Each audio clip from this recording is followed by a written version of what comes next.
23h40, Walid Acharchour est là et Florent Gautreau est là. Bon, on va ouvrir ce débat Mbappé. Comprenez-vous le désamour envers Mbappé? C'est un truc qu'on n'a pas eu le temps d'aborder sereinement dans l'after. Il y a eu tous les matchs la semaine dernière et on s'est beaucoup concentré sur les rencontres. Mais bon, voilà, il y a parmi les supporters du Paris Saint-Germain, clairement, je pense que vous serez d'accord, un désamour autour de Mbappé. Le fait qu'il ne joue pas certains matchs de Ligue 1, on l'a vu rester sur le banc récemment tout un match, finalement ça gêne pas grand monde.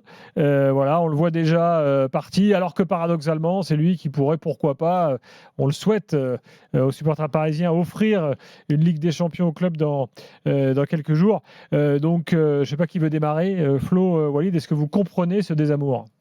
Non, je l'ai dit tout à l'heure en introduction.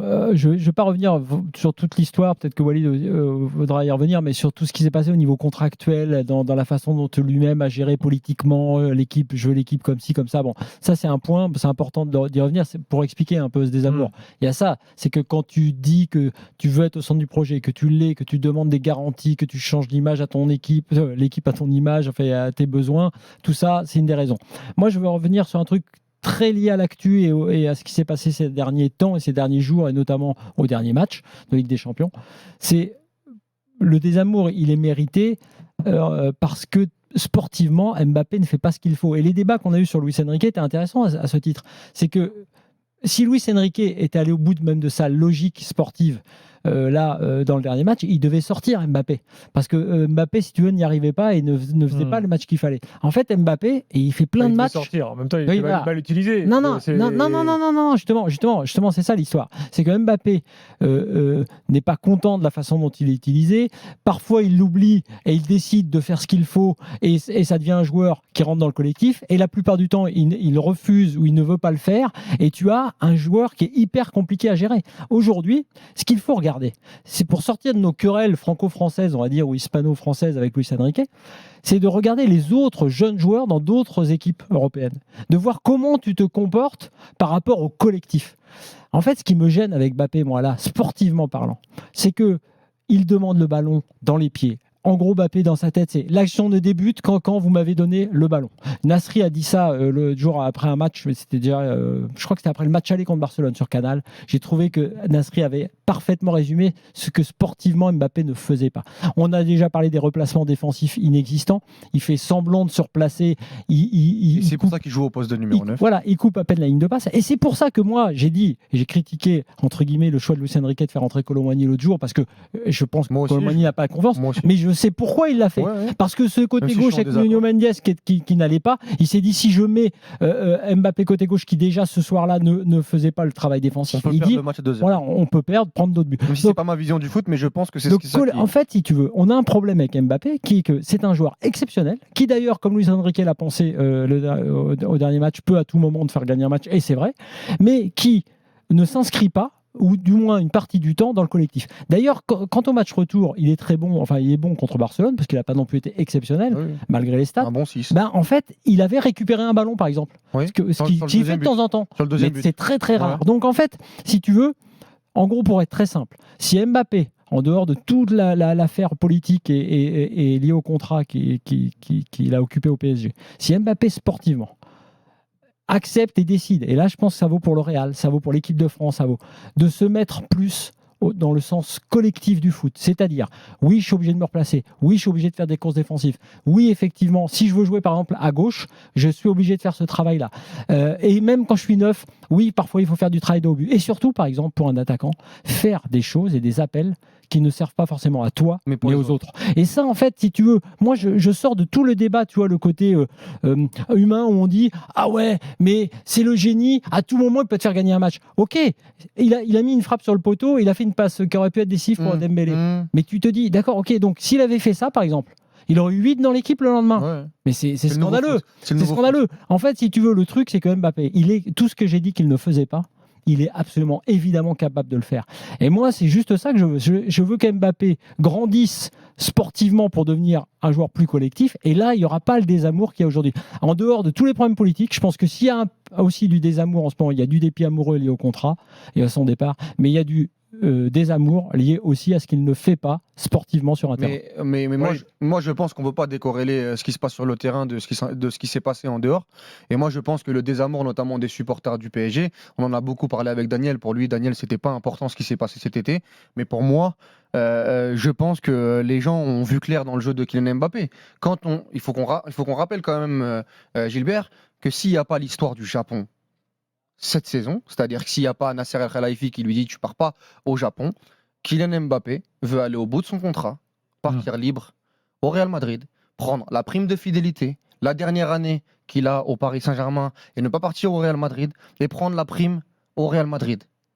Et ça, pour les gens ne l'ont pas accepté parce qu'il n'y a aucun joueur dans l'histoire du football avec sa renommée, avec sa valeur marchande, qui n'a rien laissé, entre guillemets, financièrement à son club. Cristiano Ronaldo à Manchester United. Je crois que les supporters. Mais oui, je pense que c'est important. Qu'ils s'en foutent de ça.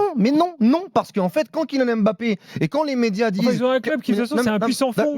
Mais parce qu'encore une fois. Laissez, pas laisser. Mais parce que c'est important. Quand Kylian Mbappé a dit en 2021 au micro de Jérôme Roten que lui, il veut laisser un héritage financier et et sportif à son équipe, il s'est contredit et la communication, elle est très importante. Quand on dit que Kylian Mbappé a une très très bonne communication, il a dupé certains. Et quand on nous explique qu'en fait, au final, Kylian Mbappé, il a l'amour du Paris Saint-Germain, qu'il a le PSG dans le sang, etc., notamment dans les médias, et que ça se retranscrit pas dans ses actes, je peux comprendre qu'il y ait un désamour avec les supporters. Et surtout, en plus, je rappelle que en 2022, quand il fait le 2+1, Gilbert, il y a quand même une lettre qui est rédigée 3 semaines après, donc en septembre, et envoyé en juin pour dire qu'en fait, cette année-là, il la lèverait jamais.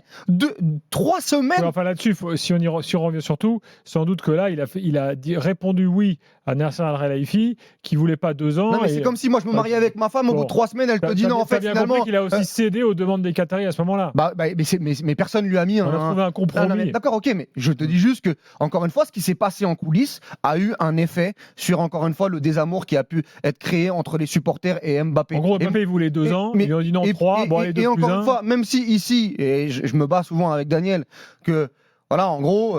Non, mais c'est le gendre idéal, il a tout fait parfaitement. Quand on sait ce qui s'est passé l'année dernière, quand il y a eu la République des copains qui sont arrivés, qu'il fallait, entre guillemets, franciser le vestiaire, que y a eu l'histoire du pivot gang, il y a eu l'histoire de certaines déclats, etc. Quand il dit après Nantes, parce que pour vous, ça n'a aucune importance, mais quand il dit après Nantes, alors qu'il dépasse Cavani, quand il répond si c'était pour gagner la Ligue des Champions, je serais parti très rapidement du Paris Saint-Germain, je serais pas au Paris Saint-Germain. Tous ces petits trucs-là, je pense que le désamour se creuse par rapport à ça. En plus, son attitude sur le terrain, ses performances qui sont souvent pas bonnes, parce que je rappelle que les 4 derniers matchs en Ligue des Champions, notamment au Parc des Princes, c'est un non-match contre Newcastle, le 1-1 où il sauve son match par un penalty, c'est un bon match contre la Real Sociedad, c'est un non-match contre le Barça à gauche. Voilà. Oublie pas le retour à Barcelone. Mais le retour à Barcelone, il met un penalty, il est plutôt bon, mais je mets 3 ou 4 joueurs parisiens devant. Et donc tous les débats autour de Luis Enrique, son histoire à Monaco, parce qu'on a voulu mettre Luis Enrique en le traitant de fou, etc., parce qu'il avait sorti à la mi-temps. Mais quand t'as un mec qui prend son téléphone à la mi-temps, qui appelle personne, qui fait des selfies avec tout le monde et qui va regarder la deuxième mi-temps avec sa mère à côté, on peut pas me dire que les supporters du PSG ne peuvent pas être mécontents du comportement de Mbappé et que ça n'a aucune influence sur la trace que tu laisseras. Alors oui, tu auras mis plus de 200 buts, oui, tu vas peut-être gagner la Ligue des Champions, mais il y aura peut-être un aspect robot entre les supporters et Mbappé, c'est-à-dire il marque très très bien, tes stats, la course à moi jeu JE et pas le jeu JEU, mais au final, qu'est-ce que tu auras laissé en termes d'amour, en termes d'échange avec les supporters. Et ça, si vous voulez pas l'entendre, malheureusement, vous êtes loin de la réalité. J'en reviens aussi à la gestion de Luis Enrique. C'est-à-dire qu'il a été vu comme un moyen de je veux être le chef et je veux me farcir la star et tout. En fait, il faut le voir très différemment, à mon avis. Il faut voir que Luis Enrique, il essaie de réveiller, pas seulement de le piquer en disant je te mets sur le banc, tu vas être meilleur le match d'après. Le changement de poste, c'est pour dire à Mbappé, c'est pas une sanction, c'est pour lui dire il te faut les deux postes. Il faut que tu sois performant en neuf, d'autant qu'en plus, effectivement, moi, je ne peux pas jouer avec toi si tu es en haut à gauche sur le côté, si tu ne fais pas plus d'efforts défensifs. Donc, dans les deux postes, de toute façon, tu as des progrès à faire. C'est-à-dire, oui, il faut revenir dans le jeu quand tu es neuf, oui, il faut jouer des hauts buts, oui, il faut faire des appels pour les autres, et si tu joues à gauche, oui, il faut défendre. C'est-à-dire que de se dire juste, Luis Enrique, c'est un caractériel qui veut montrer que la seule star, c'est lui et qu'il n'y a aucune star. Non, c'est pas ça l'histoire. C'est que Luis Enrique, ce qu'il aimerait d'Mbappé, c'est ce qu'il a vu d'ailleurs parce qu'on voit des portions de match comme ça, c'est un Mbappé qui se défonce pour aller chercher un ballon, pour aller le récupérer et pour défendre. Ça arrive parfois. C'est Mbappé qui effectivement fait des efforts pour les autres. Il avait été très bon. Mais il le fait. Mbappé, surtout, ce qui est dérangeant, Mbappé sait tout faire. Flo, ce qui est dérangeant, c'est qu'il le fera au Real Madrid. Mais bien sûr, et au Real Madrid, il jouera numéro 9, il mettra 40 buts. Et aujourd'hui, les débats qu'on a actuellement, ils n'existeront pas. Juste une pause, les gars. Ce que Luis Enrique juste dit à Mbappé quand il fait ça, c'est, il lui a dit d'ailleurs, et ils se sont expliqués d'ailleurs, tu es le meilleur joueur du monde, peut-être, tu peux l'être, mais en fait, montre-moi que si tu obéis à 2-3 trucs très simples, tu vas progresser et que tu es capable de jouer à tel et tel poste. En fait, Mbappé n'a pas montré suffisamment au coach et à ses supporters qu'il pouvait être ça. Et là, qui plus est pour finir, il y a le body language et la façon d'être sur ces derniers matchs qui me paraît effectivement un petit peu problématique dans cette fin de saison. Ahmed avec nous dans